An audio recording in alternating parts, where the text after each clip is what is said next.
It is 465 BCE, and the mighty Persian Achaemenid Empire's influence stretches across 3 continents. Across this, 20 satrapies and various cultures.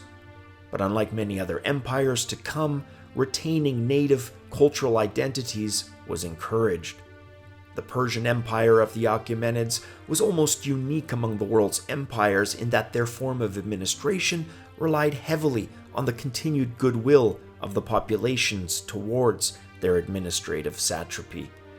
Well-maintained roads connected the various satrapies to the empire's capital of Persepolis. The Persians never imposed their language and culture upon those they conquered and/or assimilated. The various satrapies communicated to their populations via whatever local language was in use in that region, and often aided by the use of Aramaic, which local populations understood if the other languages in use were too numerous, with no clear majority language spoken. However, their tolerance of language, culture, and religion should not be mistaken for weakness. Those who crossed them could and would feel the full force of Achaemenid justice. Once crossed, this tolerance could come to a very swift end, and populations could, aside from being acted upon militarily, be forcibly deported elsewhere in the empire. While the actual number of troops were nowhere near as high as the Greeks would go on to claim in their version of history, it was a formidable force. The same force that grew the empire could also, if required, police it and pass judgment of might upon it. Artaxerxes, son of the now dead Xerxes, is in Pasargadae at the royal residence, surrounded by the elder Zoroastrian priests to initiate the coronation ceremony, proclaiming him the new king of kings. He would be referred to in the history books to come by multiple names. To the Romano-Jewish historian Josephus, he would be referred to by the same name as the founder, Cyrus.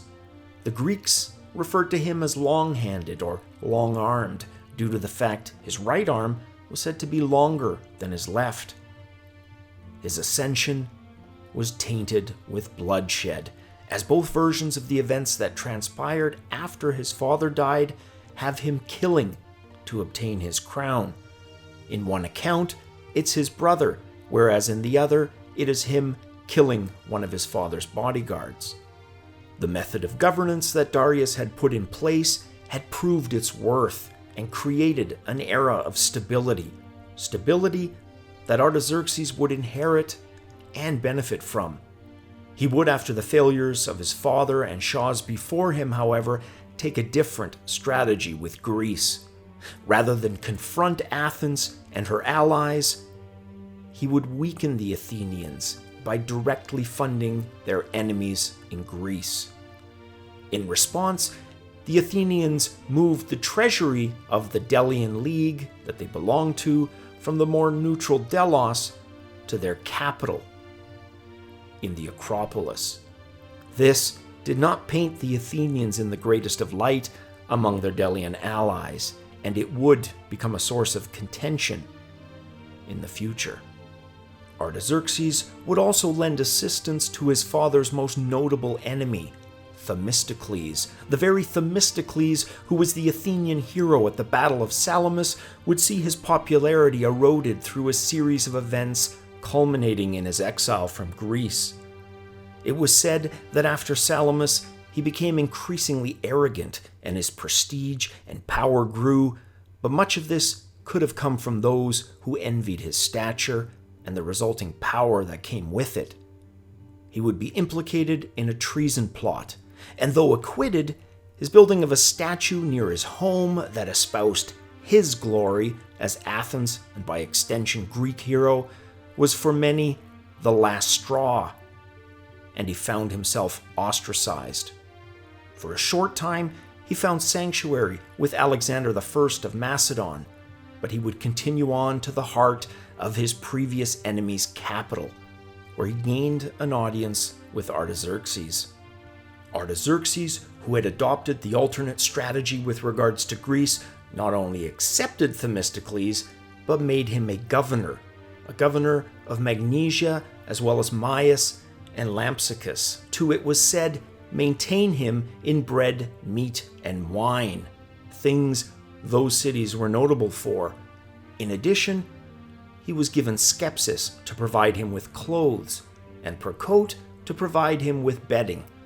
In return, Themistocles would govern and take on the Persian language and customs as he lived out his final years. As with those who came before him, Artaxerxes would be dealing with unrest in the empire. However, as mentioned previously, Darius's reforms would mostly help quell these.